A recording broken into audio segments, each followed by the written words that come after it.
Jueves de la tercera semana del tiempo de Cuaresma.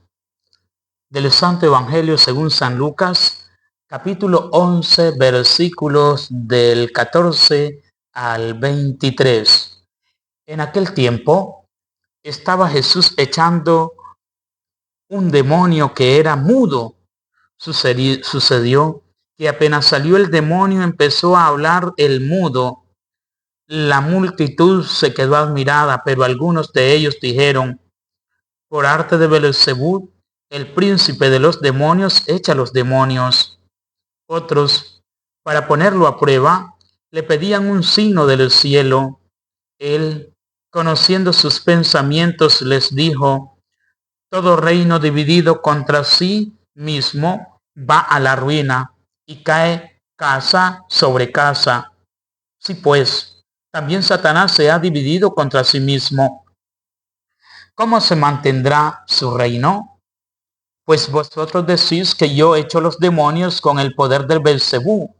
Pero si yo echo los demonios con el poder de Beelzebú, vuestros hijos, por arte de quién los echan? Por eso ellos mismos serán vuestros jueces. Pero si yo echo los demonios con el dedo de Dios, entonces es que el reino de Dios ha llegado a vosotros. Cuando un hombre fuerte y bien armado guarda su palacio, sus bienes están seguros. Pero cuando otro más fuerte lo asalta y lo vence, le quita las armas de que se fiaba y reparte su botín. El que no está conmigo está contra mí. El que no recoge conmigo desparrama. Palabra del Señor. Gloria a ti, Señor Jesús.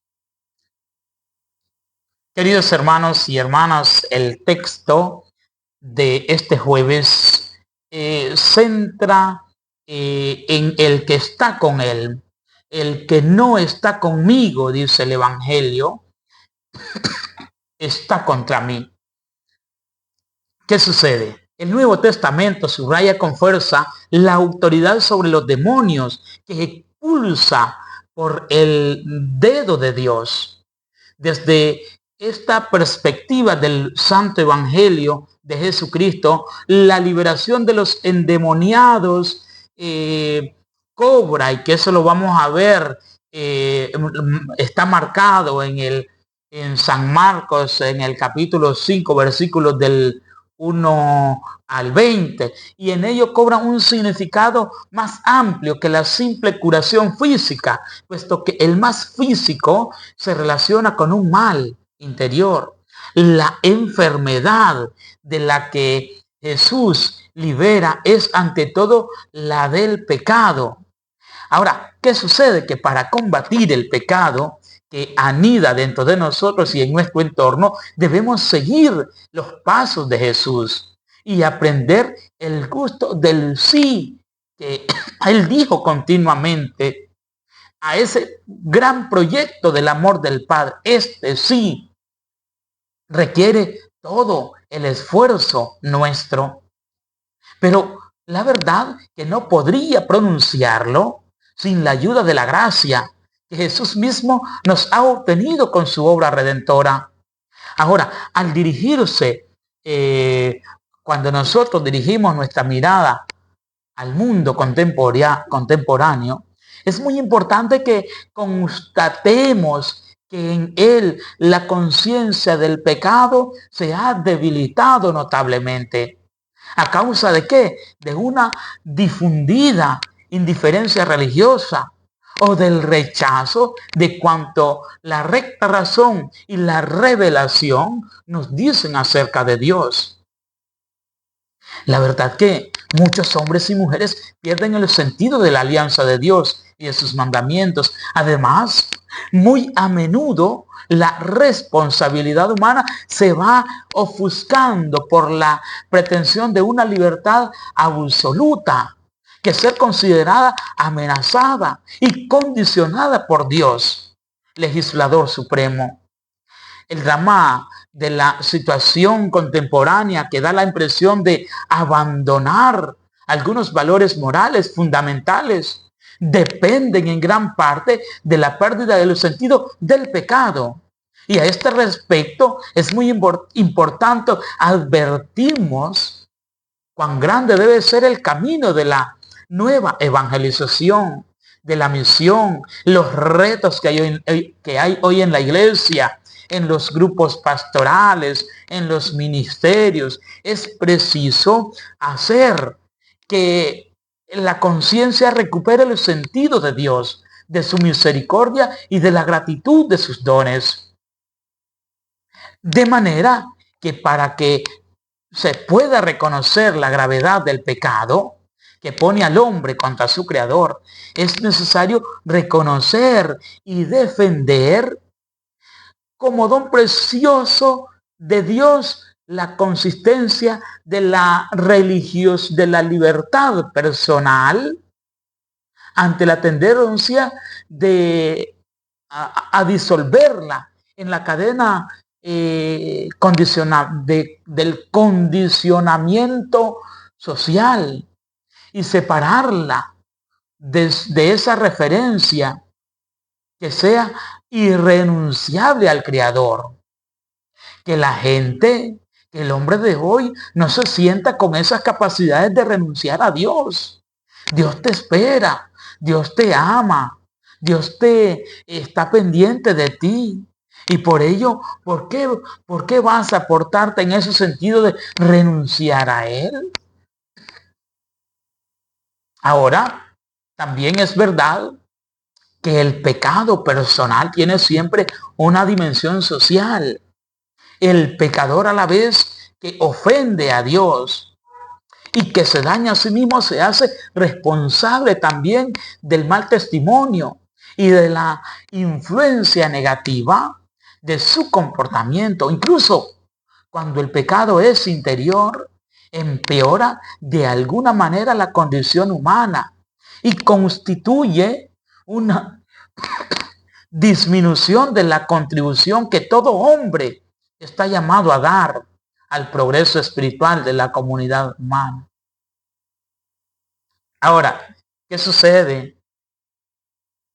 La nueva evangelización afronta este desafío y por ello en la iglesia que tiene ese reto de ir a todos, de estar con todos, de el nuevo ardor misionero, debe de forzarse para que todos los hombres, todos en su totalidad, recuperen la certeza de que en Cristo es posible vencer el mal con el bien. Es preciso educar en el sentido de la responsabilidad personal, esta que está vinculada íntimamente a los imperativos morales y a la conciencia del pecado.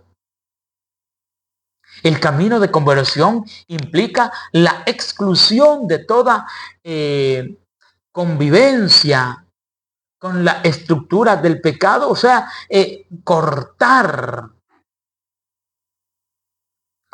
el pecado. Decir basta ya al pecado, que hoy verdaderamente está condicionando a las personas en los diferentes ambientes de vida.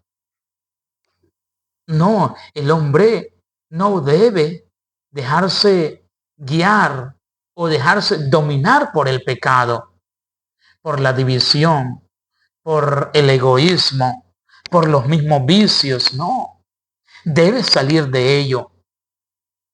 Cuando sientes que tu vida te está, que en tu vida tienes un problema grande, una gran dificultad, puedes salir de ello y adentrarte a la gracia de Cristo. Ahora, ¿qué sucede? Que aquellos que verdaderamente son amigos de Dios y lo aman, aquellos que poseen en su interior como un tesoro inviolable, acogen insultos, humillaciones. O sea, que aunque te estén humillando, aunque te estén insultando, todo esto lo acoges con alegría cuando sos amigo de Dios y lo acoges con una felicidad indecible, de manera que rebosan el amor y un amor sincero hacia los que te hacen sufrir todo esto como bienhechores. De manera que el que no conoció alguna caída, el Señor Jesús, nuestro Dios, fue golpeado para que los pecadores que le imitan no solo reciban el perdón, sino que lleguen a participar de su divinidad por su obediencia. El que no acepta las afrentas con humildad de corazón, el que se avergüenza de imitar los sufrimientos de su maestro, entonces también Cristo se avergonzará de él en presencia de los ángeles.